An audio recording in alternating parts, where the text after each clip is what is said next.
Okay, here's a cool tip for you. You know those tiny little number 2 screws that we use to install these type of tuners? Well, just about everybody I've ever talked to has had the experience of snapping off the head of those screws when they've tried to install them. Well, here's a simple tip. You can, if you've got some paste finishing wax or a candle or even a bar of soap, all you need to do, and you can see I've done this a lot, is just scrape the threads into the wax or into the soap and then just pack it into the threads so that they're completely filled with the wax. Then when you install it, it will screw in much easier, and you won't have to worry about snapping off those screws. So give that a try the next time you're forced to deal with tiny little screws like that. So when you get to your local pet store, what you want to do is head down the aisle where they sell dog bones and look for one of these. This is just a plain cow bone that's been bleached and is suitable for dogs to chew on. However, it's a leg bone, which means it's very dense, and it makes outstanding guitar nuts. Best of all, if you get one that's fairly decent size, you can take it home and cut it up on your bandsaw and get anywhere from 10 to 20 pieces that are roughly about this size. This is 2.5 inches long, 3/4 of an inch high, and about 3/8 of an inch wide. So at this stage, all I have to do is take it over to my bandsaw, and I'll sand all the sides until I have a perfect rectangular blank. Then I can take it to the guitar and start to fabricate the nut. But best of all, if I mess up the nut while I'm carving it or cutting the slots, I just reach for another blank and start over again. It's not like I have to put in an order and wait a couple of days for it to get delivered. So if you're looking for a really inexpensive source for excellent guitar bone nuts, head to the pet store.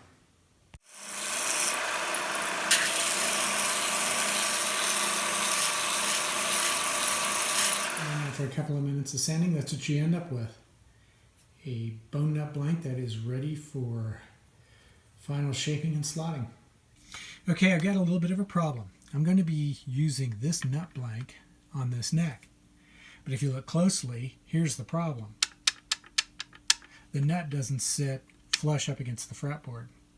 And the reason for that is because this area, this space right here, which is the shelf, is not square with the front edge of that fretboard. So as a result, it sits at kind of a funky angle.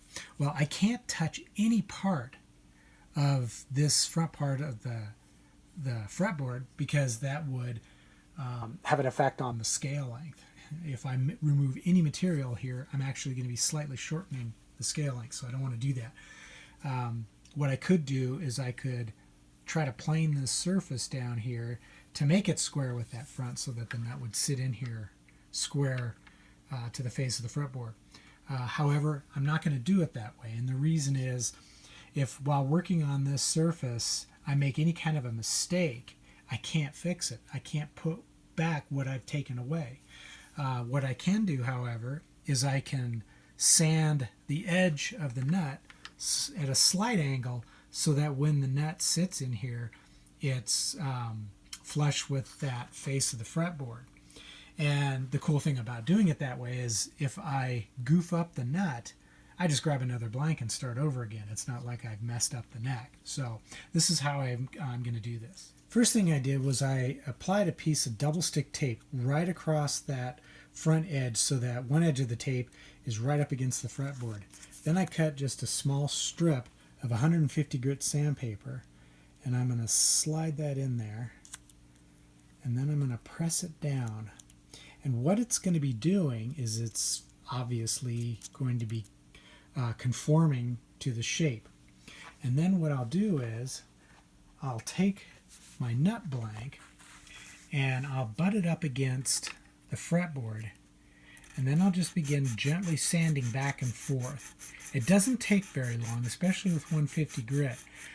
But what I'll do is I'll end up sanding that edge so that it matches the curve where the headstock meets that shelf of the neck and where it's slightly inaccurate. And so once that's done, the nut should sit right on that shelf and be flush with the edge of that fretboard.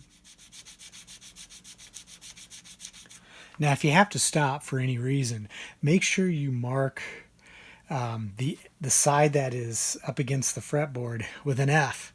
That way you won't come back and go, oh, wait a minute, which side was facing the fretboard? Then you would have to basically start over. So that just saves you a little bit of time. Okay, and then of course every so often you're going to want to stop and check your progress. That is almost perfect.